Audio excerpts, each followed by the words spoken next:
La MRC de l'Érable est fière de vous présenter cette émission. L'Érable, une terre de créativité où les forces créatives font la fierté du territoire de l'Érable. Bonjour et bienvenue à cette nouvelle émission de l'Érable, terre de créativité. Aujourd'hui, on visite Sainte-Sophie.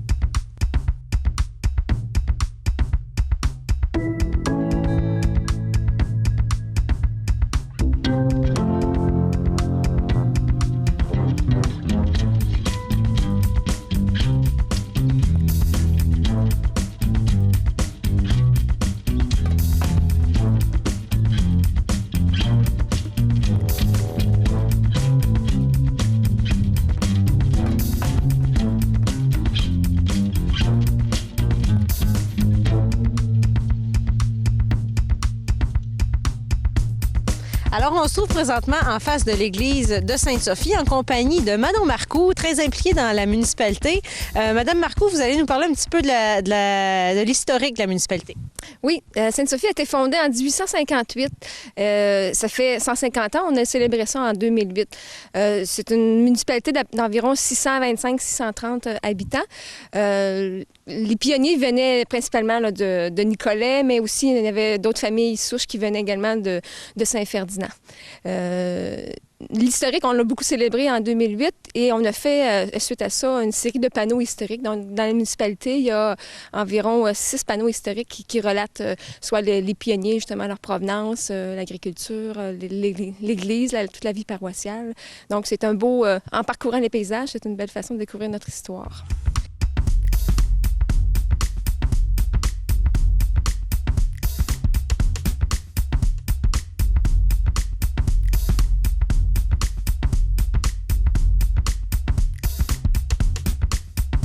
Donc, on se trouve en face de l'église, c'est pas pour rien. L'église à Sainte-Sophie est utilisée à toutes sortes de choses.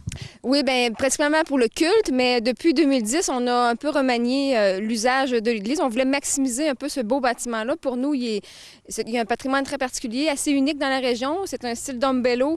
Donc, tous les murs sont en briques et le plafond est en béton peint. Il y a beaucoup de marbre également. Il est très haut. Il y a de très beaux lustres. Donc, pour nous, c'est presque comme une salle de bal avec ses plafonds cathédrales. Donc, c'est un lieu assez particulier qu'on a voulu maximiser. Donc, en 2010, on a démanché de 3/4 des bancs pour en faire une salle. Et on avait un grand rideau, dans le fond, qui permet de séparer la partie culte avec 100 places là, qui ont été réservées et la salle multifonctionnelle. Là, on est à l'étape, dans le fond, d'améliorer le confort et la rendre plus fonctionnelle. Oui, elle est très utile là, depuis 2010 pour faire les événements, les levées de fonds, mais on a besoin, là, on est au stade avec le comité CASA, dans le fond, de voir au développement et à l'amélioration de cette salle multifonctionnelle-là.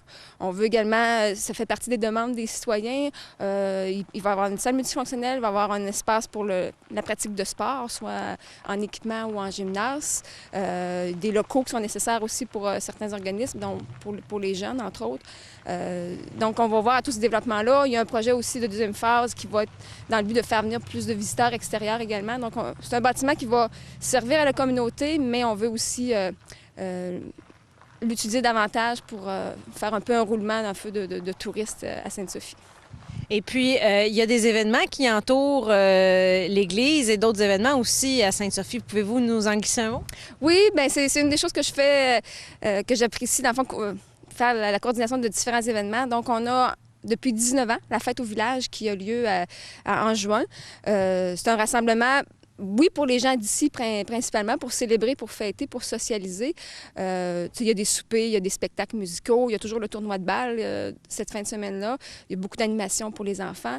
Donc, c'est une fin de semaine de rassemblement. Les gens, les anciens résidents viennent, les visiteurs, les amis. Donc, mais c'est principalement pour une levée de fonds, dans le fond, pour la paroisse. On fait un peu la même chose en décembre, depuis... ça va être la 6e année cette année. En décembre, on fait des feux d'artifice. Donc, c'est assez particulier avec nos belles montagnes et la projection, dans le fond, des feux d'artifice sur la montagne, sur la neige. C'est une soirée extérieure. On s'amuse, on s'habille chaud et on vient fêter. On a un feu de camp, on a de l'animation musicale à l'extérieur. On fait jouer les enfants glissent sur les bancs de neige. Donc, c'est encore une fois très convivial. C'est toujours la formule qui plaît à Sainte-Sophie, que ce soit simple et et amusant. Donc, c'est ce qu'on fait dans ces 2 gros événements-là.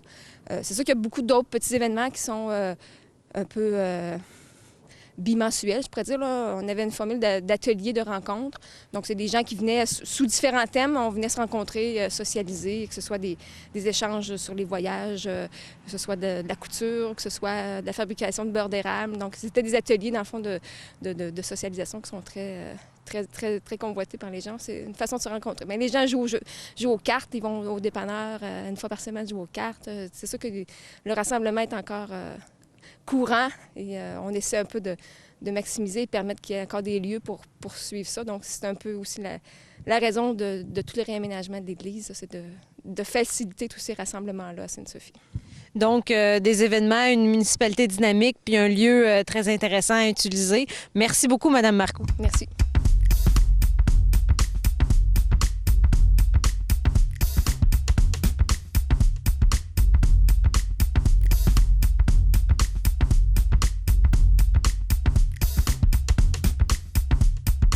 Alors, on se trouve présentement dans les bureaux municipaux en compagnie de M. Marc Nadeau, maire de la municipalité. Bonjour, M. Nadeau. Bonjour. Donc, aujourd'hui, vous allez nous expliquer un peu c'est quoi la place de l'agriculture dans la municipalité ici à Sainte-Sophie. Oui, l'agriculture prend une grande place dans la municipalité. Nous avons environ 70 fermes d'élevage, dont réparties dans élevage de bovins de boucherie, bovins laitiers, veaux, moutons, chèvres, un élevage de cheval, un élevage de cerfs rouges, dont les cerfs rouges, le propriétaire fait la vente de la viande sur place. Puis on a des élevages de moutons aussi. On a 4 fermes de moutons et une ferme d'élevage de chèvres, dont les propriétaires font la transformation du lait à leur fromagerie. Donc, il y a quand même beaucoup d'élevage d'animaux différents. Est-ce qu'il y a aussi de la culture céréalière ou autre? Oui, en effet. La culture de foin, de fourragères en général et de céréales. Le céréal est très diversifié, orge, avoine, soya, maïs.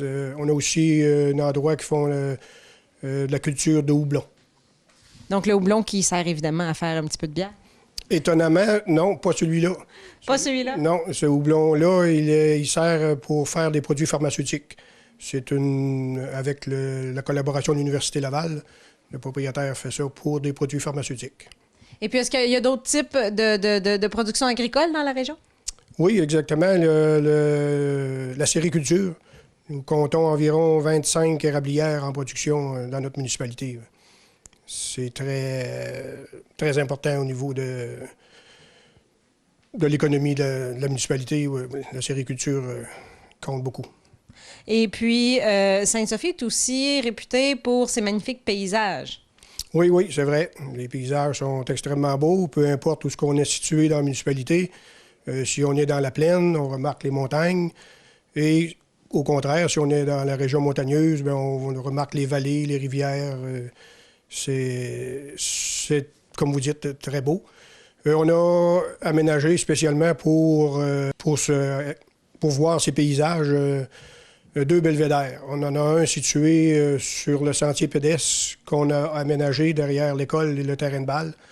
Le belvédère est situé au haut de la montagne. On en a un deuxième, plus facile d'accès, celui-là, situé aux intersections des rangs 2 et 4, communément appelé le belvédère de la Fourche du rang 4.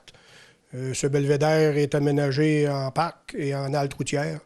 Puis on peut voir, partant à l'air, dans la plaine du Saint-Laurent, soit entre Trois-Rivières et Québec, même jusque de l'autre bord du fleuve Saint-Laurent. On a une vue magnifique de ce belvédère. Bien, merci beaucoup, M. Nadeau. Bien, ça m'a fait plaisir. Je vous êtes toujours les bienvenus chez nous. Merci.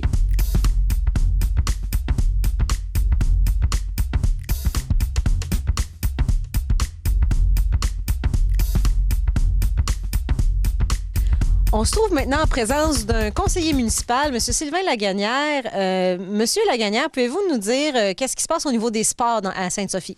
Bien, à Sainte-Sophie, il y en a principalement trois sports, on peut dire, le soccer, la pétanque et la balle molle, qui est très populaire. Et puis, dites-moi un peu, le soccer, je pense que ça a quand même une ampleur assez importante ici. Oui, bien, on a 5 saisons de fait, puis on a en moyenne, je dirais une moyenne de 75 enfants environ, âgés entre 4 et 12 ans. On joue 2 fois par semaine. Et puis, vous dites 75 enfants. Est-ce que c'est la majorité des jeunes de la municipalité?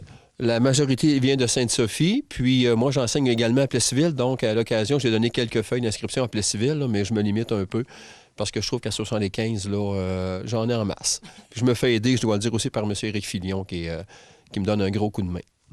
Et puis, au niveau de la pétanque, c'est un club. Comment ça fonctionne? Oui, c'est un club. Il y a des responsables. Et puis, si je ne me trompe pas, c'est le mardi. Puis, il y a environ, je dirais, au moins une 60aine de membres faciles là, qui se réunissent à tous les mardis soirs au sous-sol du centre communautaire. Et puis, c'est dans le sous-sol du centre communautaire, donc c'est un terrain intérieur. Est-ce que pendant la saison estivale, il y a des endroits extérieurs pour jouer? Je sais qu'à l'occasion, ils se déplacent pour faire des petits tournois, là, mais je dirais que ici, je les ai déjà vus ici jouer sur le terrain de balle. Sinon, ça se passe à l'intérieur du centre communautaire. D'accord. Et puis, en ce moment, on est dans les gradins du terrain de balle molle. Ouais. Et je pense que la balle molle aussi, c'est quelque chose de très important ici.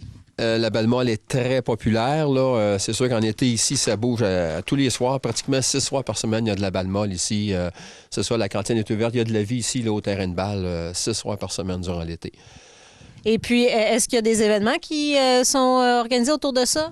Bien, il y a au moins, oui, il y a la fête au village, qui a son tournoi des rangs. Il y a un tournoi de balle aussi organisé. Je dirais qu'il y a au moins 3... Il y a au moins 3 tournois là, qui me vient à l'idée là, durant l'été. D'accord. Et toutes ces organisations-là, j'imagine que ça prend des gens pour gérer tout ça. Comment ça fonctionne? Oui, bien ici, il y a un comité de bénévoles. Il y a un conseil d'administration, mais ce sont tous des bénévoles. Là. J'en compte 2, 4. Il y a 7 personnes sur le comité. Alors, mais depuis, ça fait longtemps que ça fonctionne. Là, puis ici, à Sainte-Sophie, là, ce comité-là des loisirs, là, mais je tiens à préciser que c'est vraiment des bénévoles qui s'impliquent. Là. Puis ici, à Sainte-Sophie, on ne manque pas de bénévoles au niveau des loisirs. Donc, un comité très, très dynamique. Merci beaucoup, M. Lagagnaire. Bien, merci beaucoup, ça m'a fait plaisir. Alors, j'espère que vous avez aimé la visite à Sainte-Sophie aujourd'hui et d'entendre parler de loisirs comme ça, même si c'est l'hiver, moi, ça m'a donné envie de jouer au baseball quand même.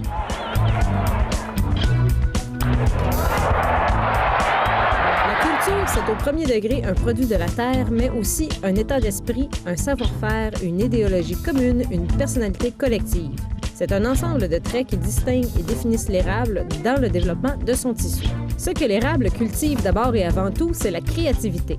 Les grandes possibilités que celle-ci procure et la volonté d'évoluer offrent un terreau très fertile à l'émergence de projets novateurs et d'une nouvelle classe de gens d'affaires.